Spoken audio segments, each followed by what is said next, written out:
ഇന്ന് നമുക്കിവിടെ ഒരു സ്പെഷ്യൽ കറി ഉണ്ടാക്കാം കേട്ടോ.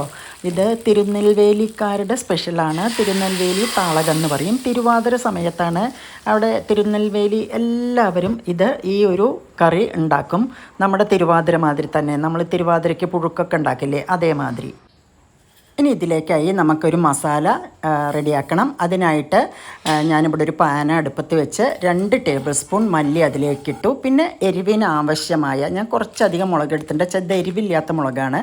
കുറച്ച് മുളക്, പിന്നെ 1 ടീസ്പൂൺ കടലപ്പരിപ്പ്, 1 ടീസ്പൂൺ ഉഴുന്നുപരിപ്പ്. ഇനി ഇതൊന്ന് വറവായി വരുമ്പോൾ ഒരു 1/2 ടീസ്പൂൺ ഉലുവ, കാരണം ഉലുവ ആദ്യം ഇട്ടാൽ കരിയും, അതുകൊണ്ടാണ് അത് ലാസ്റ്റ് ഇടുന്നത്. പിന്നെ 1 പിടി കറിവേപ്പില, അതും കൂടി ഒന്ന് വറവായി വരുമ്പോൾ കുറച്ച് കായം. ബാക്കിയെല്ലാം ഒരുമാതിരി ചുവന്ന് വന്നപ്പോഴാട്ടോ കായ ഇട്ടത്. ഇനി ഞാൻ സ്റ്റവ് ഓഫ് ചെയ്യണം, കാരണം നമ്മൾ ഇരുമ്പ് ചീനച്ചട്ടി ആയതുകൊണ്ട് ഈ കായം അതിലിരുന്ന് തന്നെ നല്ല ചുവപ്പ് കളറാവും. ഇപ്പം നമ്മുടെ മസാല ഇവിടെ നന്നായിട്ടായിട്ടുണ്ട്. ഇത് നമുക്ക് മാറ്റി വയ്ക്കാം. ഇനി നമുക്ക് ഒരു നാളികേരം ചിരവിയത് ഇതേ പാനിൽ ഞാൻ നന്നായി തീയലിനൊക്കെ നമ്മൾ വറക്കില്ലേ, അതേമാതിരി വറുത്തെടുക്കണം. ഇത് വറുക്കുന്നതിൻ്റെ ഇടയിൽ ഞാൻ ഈ മിക്സിയുടെ ജാറിലേക്ക് ആ മസാല ഒക്കെ ഉണ്ട്, അതൊന്ന് പൊടിച്ച് വെക്കുകയാണ് കേട്ടോ. ഇപ്പം നമ്മുടെ നാളികേരം ഇവിടെ ആയിട്ടുണ്ട്. ഇത് നമ്മൾ മിക്സിയുടെ ജാറിൽ മസാല ഇട്ടില്ലേ, അതിൻ്റെ കൂടെ ഇട്ടിട്ട് ഒന്ന് നന്നായിട്ട് അരച്ചെടുക്കണം. ഇനി ഞാനൊരു ചട്ടി അടുപ്പത്ത് വെച്ച് കുറച്ച് വെജിറ്റബിൾസ് നുറുക്കി വെച്ചിട്ടുണ്ടായിരുന്നു, അതൊക്കെ കഴുകി നുറുക്കി വെച്ചതിന് നമ്മൾക്ക് വേവിക്കണം. ഇവരുടെ ഒരു കണക്ക് പ്രകാരം 5, 7, 9 അങ്ങനെയൊക്കെയാണ് ഇവർ വെജിറ്റബിൾസ് ഇടുക. അപ്പോൾ ഞാൻ ഇതിൽ 7 തരം വെജിറ്റബിൾസ് ഇട്ടിരിക്കണത് കേട്ടോ. അതിൽ മത്തങ്ങയുണ്ട്, കുമ്പളങ്ങയുണ്ട്, ക്യാരറ്റ് ഉണ്ട്, പൊട്ടറ്റോ ഉണ്ട്, കൊത്തവരക്കയുണ്ട്, ചേന ഉണ്ട്.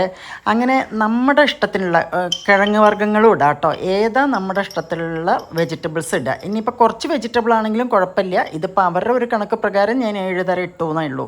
ഇനി ഇത് നമുക്ക് കുറച്ച് മഞ്ഞൾപ്പൊടി ഉപ്പ് ഇട്ടിട്ട് വേവിക്കാൻ വയ്ക്കാം. ഉപ്പ് ഞാൻ ഇപ്പിടുന്നില്ല കേട്ടോ, ലാസ്റ്റ് ഇടുന്നു, കുറച്ച് വെന്ത ശേഷം ഇടുന്നുള്ളൂ.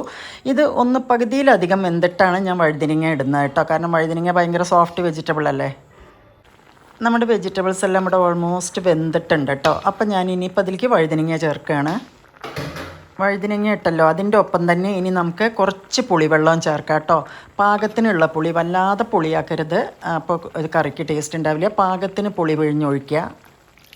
പുളി പിഴിഞ്ഞൊഴിച്ച ശേഷം നന്നായിട്ട് തിളയ്ക്കാൻ വിടണം കേട്ടോ. നല്ലപോലെ ഇതൊന്ന് തിളച്ച് യോജിക്കണം. അപ്പോൾ ഇവിടെ നമ്മുടെ കറി നല്ല പോലെ നന്നായിട്ട് തിളച്ച് കഷ്ണങ്ങളൊക്കെ വെന്ത് വന്നിട്ടുണ്ട്. ഇനി നമുക്കിതിലേക്ക് അരപ്പൊഴിക്കാം കേട്ടോ.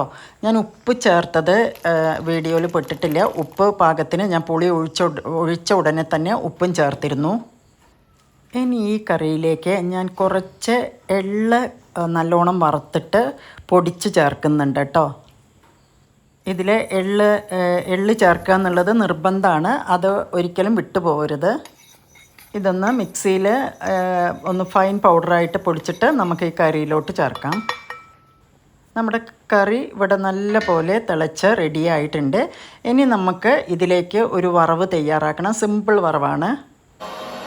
അപ്പോൾ നമ്മുടെ കറിയിലേക്ക് വറുത്തിടാനായിട്ട് ഞാനൊരു പാൻ അടുപ്പത്ത് വെച്ചു. വെറും കടുകും കറിവേപ്പിലയും മാത്രമേ ഇതിലേക്ക് താളിക്കുന്നുള്ളൂ കേട്ടോ. അപ്പോൾ നമ്മളുടെ ഈ കറി എല്ലാവരും ഒന്ന് ഉണ്ടാക്കി നോക്കണം. ഇത് നമ്മളുടെ തിരുവാതിര ഓർമ്മിക്കുന്നതാണ്. നമ്മൾ പുഴുക്കുണ്ടാക്കുന്നവരെ അവരുടെ സ്പെഷ്യൽ ഇതാണ്. അപ്പോൾ എൻ്റെ ഈ ചാനൽ ഇഷ്ടമായാൽ എല്ലാവരും ഒന്ന് സബ്സ്ക്രൈബ് ചെയ്യുക, ലൈക്ക് ചെയ്യുക, കമൻറ്റ് ചെയ്യുക, ഷെയർ ചെയ്യുക. Thanks for watching.